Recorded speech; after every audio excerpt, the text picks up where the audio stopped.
जगाने के लिए बेसिकली, क्योंकि सबको पता है, लेकिन इस डे की इम्पोर्टेंस इसलिए है बिकॉज आप सबको पता है कि दुनिया में सबसे जो मुख्य कारण है जान को गंवाने का, वो अभी भी डेवलप कंट्री हो या डेवलपिंग कंट्री हो, उसमें हार्ट अटैक या हार्ट फेलियर या सडन डेथ या इवन ब्रेन स्ट्रोक, कार्डियोवास्कुलर जो है कॉजेज, उस करके ही ह्यूमन बींग्स जो है वो अपनी जान को खो देते हैं, उनका जीवन कम हो जाता है। सो इसलिए ये वर्ल्ड हार्ट फेडरेशन की तरफ से ये वाला दिन जो है वो एक मुकर्रर किया गया है कि लोगों को जगाओ और खुद भी जागो। आई मीन टू से कि आपने देखा होगा कि बहुत सारे जो कई बार हम न्यूज़ सुनते हैं, young people also dying because of heart और sudden collapse. So there are many risk factors, काफ़ी सारे रिस्क फैक्टर्स हैं और उनमें से कई हमें पता है, कई इवन अभी साइंस को भी नहीं पता, वो भी अभी सोच रहे हैं कि इसका कारण क्या है। सो मैं यही कहना चाहता हूँ कि सबसे इम्पॉर्टेंट चीज़ें हैं जो वो है फिज़िकल एक्टिविटी, जिस करके ये वाकाथॉन भी एक उसी डायरेक्शन में ही एक कदम उठाया था कि वाकाथॉन हम सब लोग करेंगे। अभी जो यहाँ पे एक्टिविटी ख़त्म हो जाएगी, सो वो इसलिए है कि अगर आपका फिज़िकल एक्टिविटी रहेगा तो आपका काफ़ी सारे रिस्क फैक्टर्स कम हो जाते हैं। तो फिज़िकल एक्टिविटी को हमें अपने जीवन में बिल्कुल ढालना चाहिए, जितनी जल्दी हो सके उसके अंदर हमें जाना चाहिए। कामों में जैसे जसी ने भी कहा कि हम काम करते रहते हैं, अभी पहले इतने पैसे कमा लें, फिर वहाँ चले जाएँ, फिर वहाँ चले जाएँ, तो इसकी एक लिमिट है। उतने पैसे शायद हम पूरे खर्च भी नहीं करके जा पाएंगे यहाँ पे।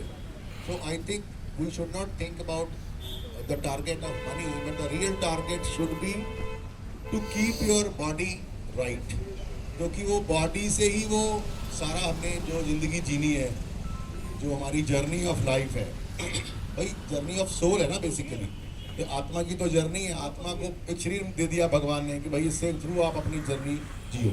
मान लो बॉडी में ही विकार आ गया तो फिर आप उससे जीवन कैसे जियोगे।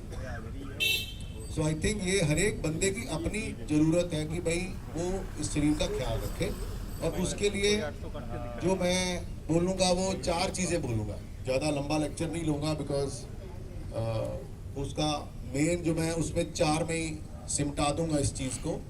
वो है, पहले तो है भी सही आहार लेना।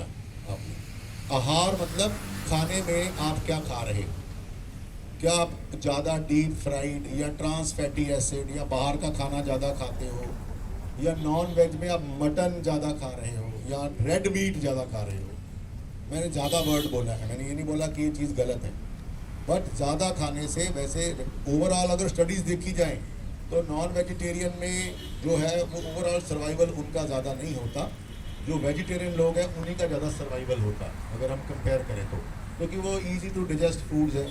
और जो नॉन वेजिटेरियन में भी सबसे ख़राब रेड मीट है, फिर भी फिश और चिकन जो है फिर भी इतना ख़राब हार्ट के लिए नहीं पाया जाता। तो सबसे इम्पॉर्टेंट हो गया आहार, दूसरा हो गया विहार, एक है आचार। आचार वो वाला आचार नहीं जो घर में हम खाते हैं, उस आचार की तरफ मत ध्यान दें क्योंकि उसमें नमक ज़्यादा होता है। आहार, आचार, विचार और विहार, बस ये 4 चीज़ें अगर पकड़ लें तो हार्ट का कोई ज़्यादा बीमारी नहीं लगेगी, केवल कैंसर नहीं लगता। तो विचार के ऊपर पहले आता हूँ। विचार का मतलब क्या है? मेंटल हेल्थ, कि आपकी मेंटल हेल्थ क्या है। बीमारी तो वो कहते हैं भी प्रभु से आप ना ये ना मांगो कि प्रभु मुझे बीमारी मत देना, मुझे कष्ट मत देना, ये मांगना ही रॉन्ग है, तो प्रभु की लिस्ट में है ही नहीं है। प्रभु कहते हैं कि आप क्या मांगो, मेरे से पराक्रम मांग लो, ये पड़ा मेरे पास, बुद्धि मांग लो, उससे उसको डिफीट कर दो।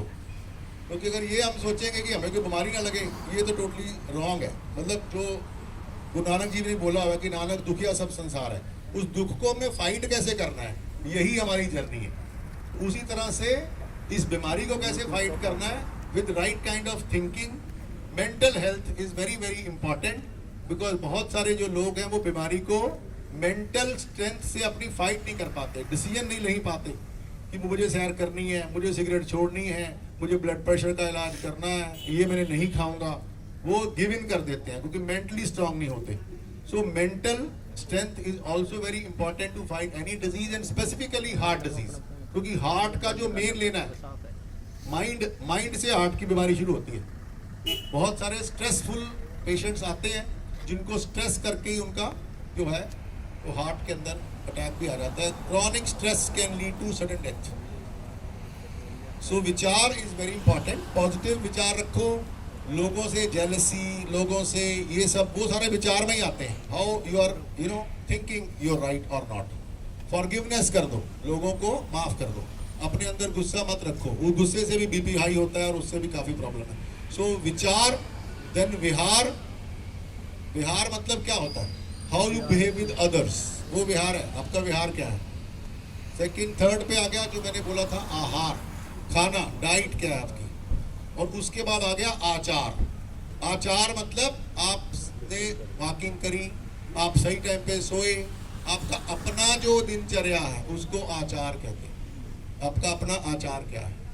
सो आई थिंक ये चार चीजें ही हैं, बस इनको अगर पकड़ लोगे तो हार्ट भी ठीक रहेगा, बॉडी भी ठीक रहेगी, मन भी खुश रहेगा, और and I think it will give U a long life.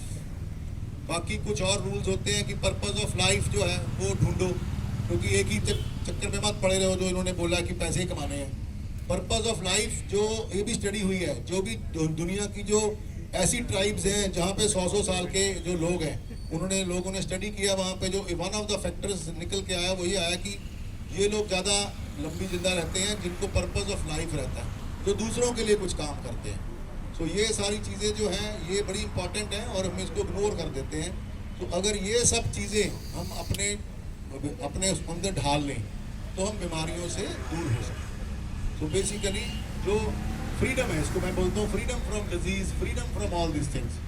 क्योंकि जो रियल लाइफ है ना, अगर आप लोग किसी से पूछोगे तो वो है life free of insecurity, free of anything. The freedom of human being is the most important. और फ्रीडम वो सब चीज़ों से है, बीमारी से, इनसिक्योरिटी से, बाकी सब चीज़ों से। तो बस मैं यहीं पे अपना लेक्चर खत्म करूंगा, बिकॉज लेक्चर बड़ा हो जाएगा, फिर आप लोगों की भी हमें द्वारा नींद आ रही है, तो वो मैं चाहता नहीं हूँ। तो फिर मैं एक गाना भी सुना दूँ जैसे तो परमिशन तो